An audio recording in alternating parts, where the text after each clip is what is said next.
Sir, Jitendra Awhad यांच्याबद्दलचा वाद जो आहे तो दिसतोय. खरं तर काल परवापर्यंत संविधान बदलाची भाषा करणाऱ्या सगळ्याच विरोधकांची या सगळ्या गोंधळामुळे काय नेमकी प्रतिक्रिया असणार तुमची?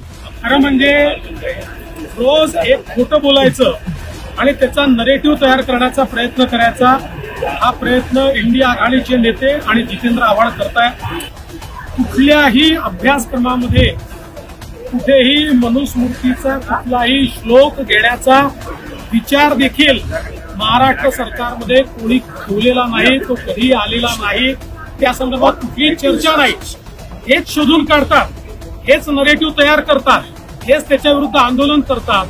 पण जेव्हा माणूस खोटं आंदोलन करतो त्यावेळी तो कशा गोष्टी करतो हे आपण बघितलं.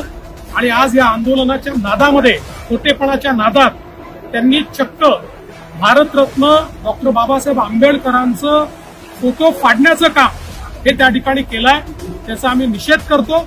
आणि ज्या प्रकारे भारतरत्न डॉक्टर बाबासाहेब आंबेडकरांचा अपमान त्यांनी केलेला आहे हे महाराष्ट्र सहन करणार नाही. आणि या खोट्या लोकांचं खोटेपणा आम्ही उठाव आणतो.